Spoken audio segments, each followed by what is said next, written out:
Begitu. Baik. Jadi masalah perbedaan sholat, ya, masalah perbedaan sholat antara pria dan wanita, apakah ada bedanya?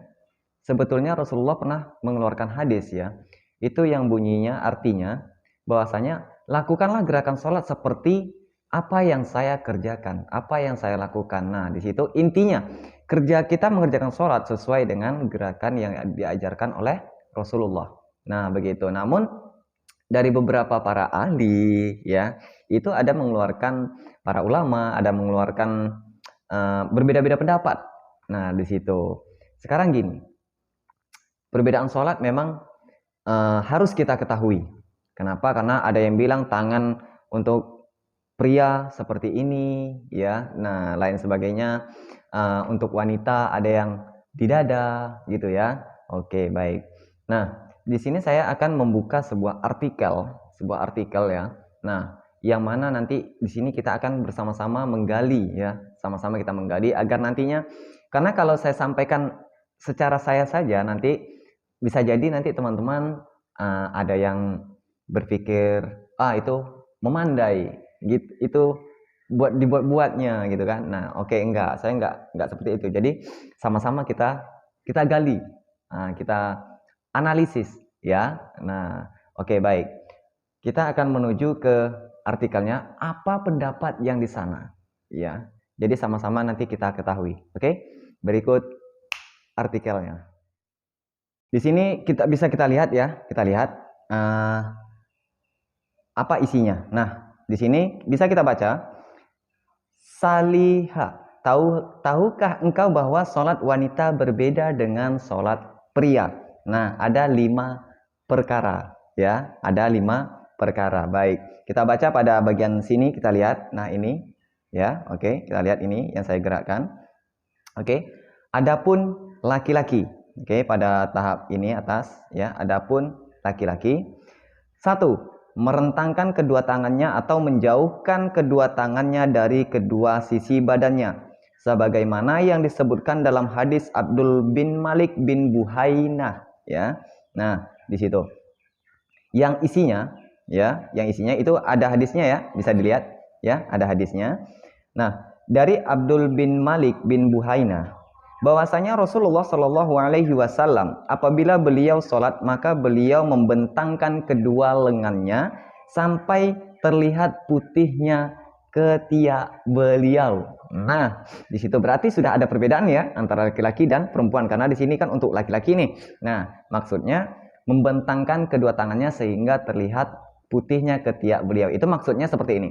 Kita angkat Allahu Akbar, ya, untuk para laki-laki, ya. Nah, di sini. Oke, nah di situ. Jadi kan terlihat, ya, nggak begini, ya. Jadi terbuka, membentangkan, ya kan? Nah, seperti itu. Selanjutnya kita teruskan, ya, artikelnya kita teruskan. Nah, seperti itu. Kita lihat hadis riwayat Bukhari dan Muslim 1/356. Nah, jadi manakala seorang laki-laki sujud, kedua lengannya menjauhi kedua sisi badannya atau direntangkan. Nah, yang ini, ya, bisa kita lihat, ya. Oke.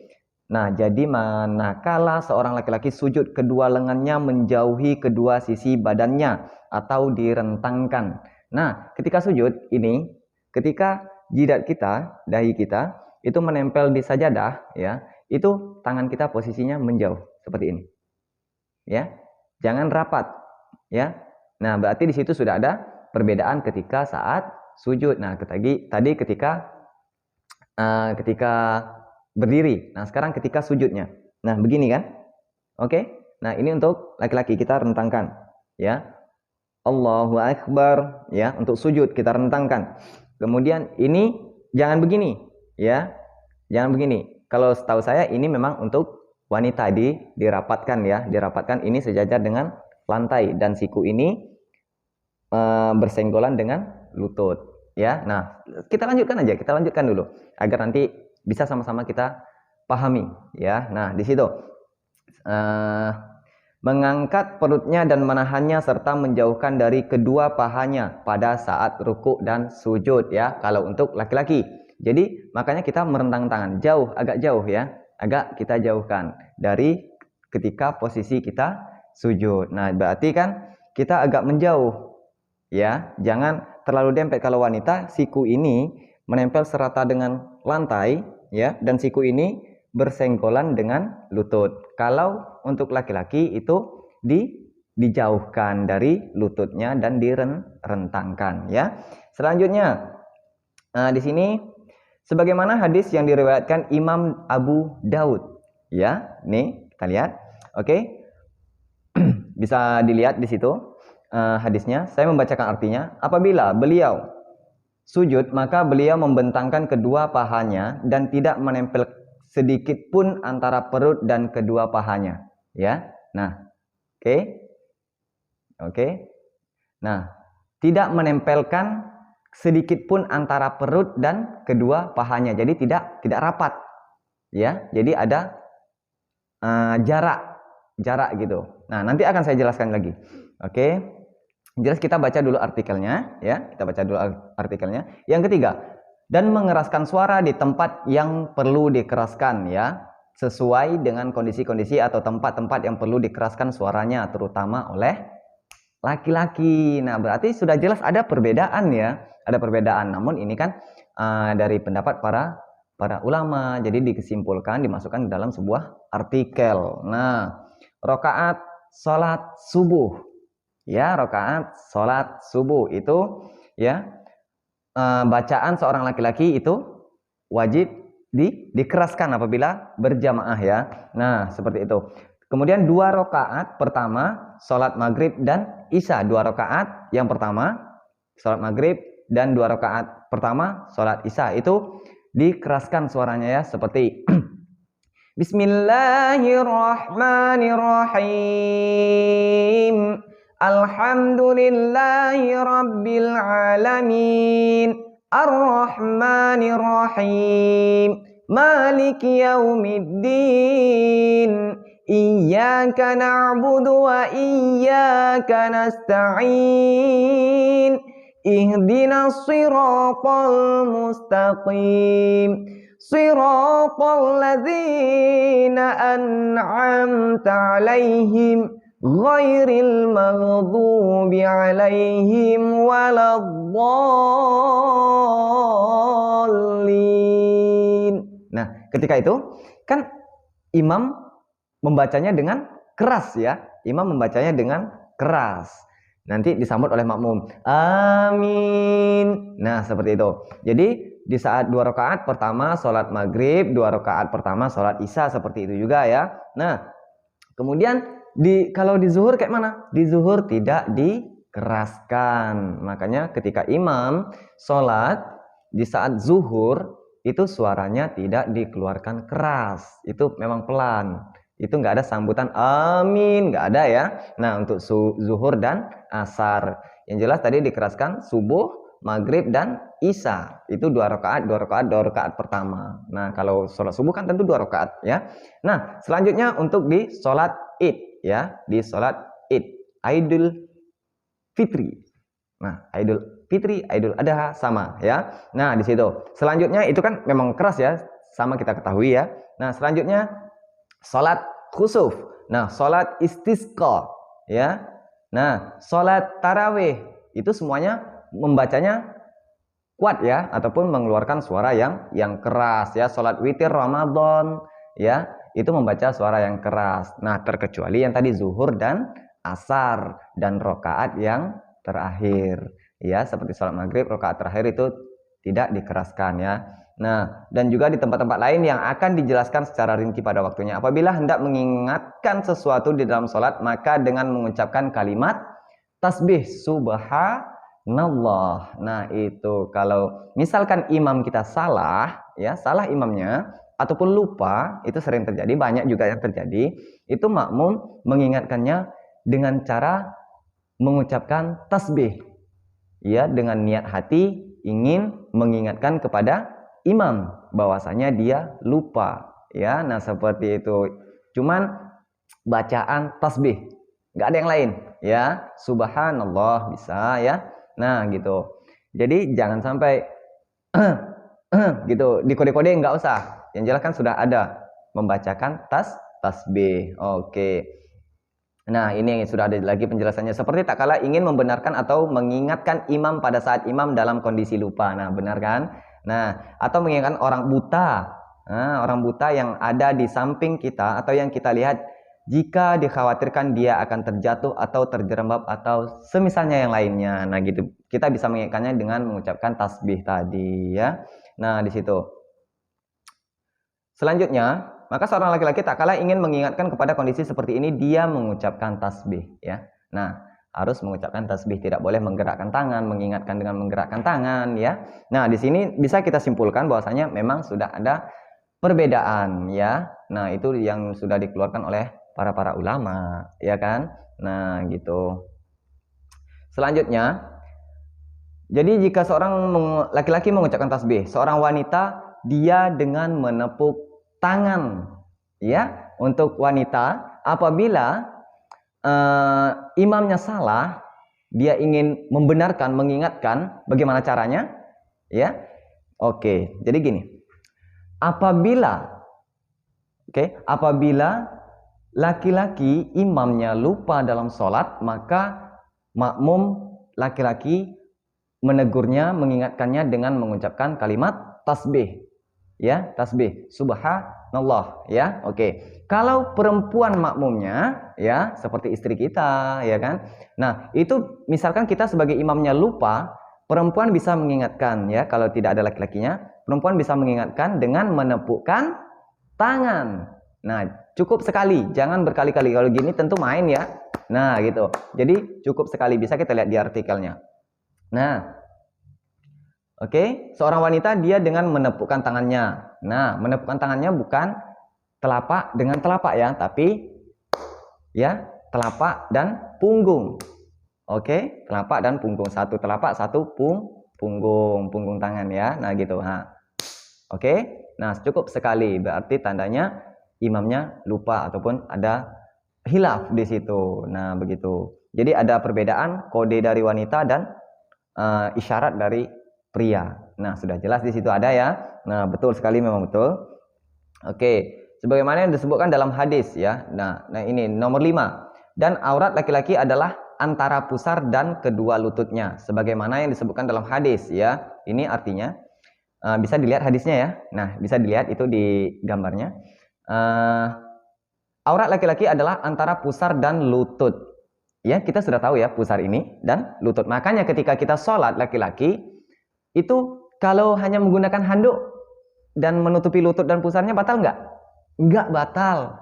Misalnya kita hanya menggunakan handuk, ya, menggunakan handuk, tapi tertutup lutut dan pusar, nggak batal ya. Kalau laki-laki nggak pakai baju asalkan ketutup ininya, ya, asalkan ketutup pusarnya. Namun batal memang nggak batal, namun tentang akhlak. Nah, di situ nanti kita dilihat orang seperti apa, kurang sopan lah ibaratnya gitu kan. Nah, jadi kalau batal sih nggak batal kalau untuk pria ya. Nah, kalau untuk pria. Kalau untuk wanita jelas ininya ya, makanya kalau untuk wanita harus tertutup kecuali muka ya. Nah, sudah ada auratnya dari ujung rambut sampai ke ujung kaki, hanya muka yang terbuka. Oke. Nah, kalau pakai cadar gimana? Nggak apa-apa. Jadi jangan saling menyalahkan, oh kamu wanita pakai cadar, kamu nggak bagus, nggak boleh kayak gitu ya. Nah, semuanya sama. Itu yang penting muka ya, muka. Jadi nggak ada perbedaan antara yang pakai cadar ini nggak ada. Oke. Nah, gitu. Selanjutnya, namun ada penguat lain yang diriwayatkan oleh Imam Bukhari. Nah, paha termasuk aurat, sudah jelas kan? Nah, di sini kan lutut, paha sampai ke pusar itu aurat ya. Nah, dan seorang wanita menggabungkan sebagian tubuhnya dengan yang lainnya ya. Nah, di situ 1 dan 2, yaitu seorang wanita merapatkan antara anggota badan. Nah, dari penjelasan yang di atas ini tadi ya, kita lihat, oke. Nah, penjelasan yang 1 ya, 2. Nah, itu di sini jawabannya untuk para wanitanya ya. 1 dan 2. Nah ya, nanti kalau saya jelaskan tanpa artikel ini nanti banyak sekali yang komen gitu, yang apa ibaratnya itu yang menyalahkan saya gitu, ibaratnya seperti saya buat sendiri ya, enggak. Nah di situ 1 dan 2, jawaban 1 dan 2, yaitu seorang wanita merapatkan antara anggota badannya satu sama yang lain, yaitu merapatkan tangannya dengan tubuhnya, begitu pula perut dan pahanya pada saat sujud dan mendekatkan antara paha dan perutnya pada saat ruku, ya, pada saat ruku dan sholat yang duduk. Nah seperti apa? Oke, seperti ini. Rapat maksudnya kan? Oke, rapat. Ya, ini rapat. Nah, Allahu Akbar. Ya, bisa. Itu yang disebutkan tadi rapat. Kemudian ketika sujud, yang dimaksudnya mendekati dengan lututnya tadi. Ya, itu ini. Ketika sujud. Maaf ya sebelumnya. Ketika sujud ini serata dengan lantai dan ketika sujud ini bersenggolan. Nah, itu wanita. Ketika rukuknya wanita ya di sini. Ini kalau kita kan laki-laki begini, ya, lurus begini. Kalau wanita ini ya disenggolkan. Nah, seperti ini. Ya. Jadi kelihatan rapat di situ.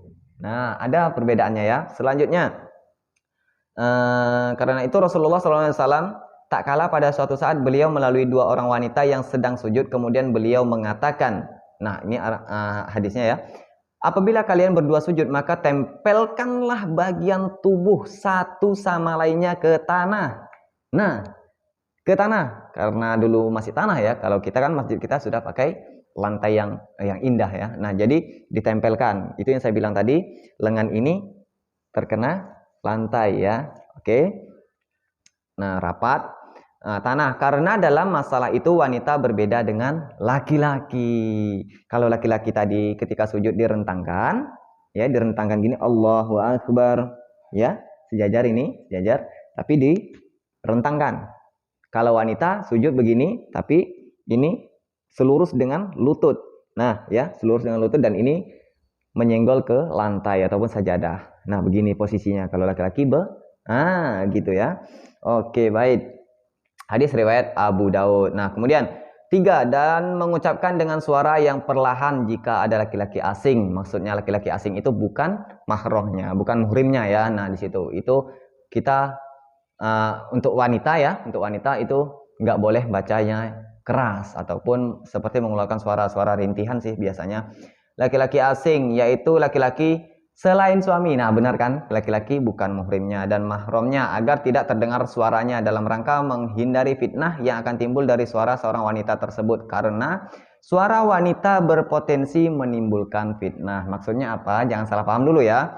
Nah, seperti suara wanita bisa menimbulkan fitnah seperti merintih. Nah, itu akan menaikkan syahwatnya para nanti yang prianya gitu. Jadi itu maksudnya, bukan fitnah apa ya. Nah, di situ kita jelaskan juga. Nah, jadi dari sini bisa kita lihat bahwasanya memang ada perbedaan. Jadi nggak perlu diperdebatkan lagi ya, nggak perlu diperdebatkan lagi seperti itu. Jadi memang ada perbedaannya ya. Nah, walaupun begitu ada juga Rasulullah mengatakan pada saat itu ketika melihat seorang wanita, dia menegur, wahai wanita, apabila kamu sedang sholat maka rapatkanlah anggota tubuhmu, ya, rapatkanlah anggota tubuhmu serata di tanah gitu, maksudnya itu ya tangan tadi ya. Nah, situ sudah jelas ya. Oke. Untuk artikel. Nah, begitu. Jadi caranya tadi sudah jelas bahwasanya antara pria dan wanita itu sudah jelas berbeda saat gerakannya ya. Kalau niatnya sama saja, semuanya sama, kecuali imam dan makmum ya. Imam dan makmum tentu berbeda niat sholatnya. Nah, jadi di situ tidak ada, ibaratnya nggak ada yang perlu diperdebatkan lagi ya. Nah, jadi sudah jelas. Saya pun bukan saya yang mengeluarkannya sendiri ya, karena saya kemarin mengeluarkan sendiri tapi banyak sekali bilang itu karyanya sendiri gitu kan. Enggak, ini kita membuka artikel dan kita kaji bersama ya. Nah, di situ semoga video ini bermanfaat ya, bisa membantu nanti bagaimana cara laki-laki untuk sholatnya, gerakannya kayak mana, untuk prianya seperti apa. Nah, semoga nanti video ini bisa menyelesaikan masalahnya ya. Nah, di situ semoga teman-teman dan sahabat bapak-bapak, ibu-ibu semuanya mendukung channel ini ya. Jangan lupa tekan tombol like, subscribe, dan juga notifikasi loncengnya jangan lupa diaktifkan. Like itu apa? Jempol sebanyak-banyaknya ya. Nah, baik, terima kasih atas perhatiannya. Semoga bermanfaat. Assalamualaikum warahmatullahi wabarakatuh.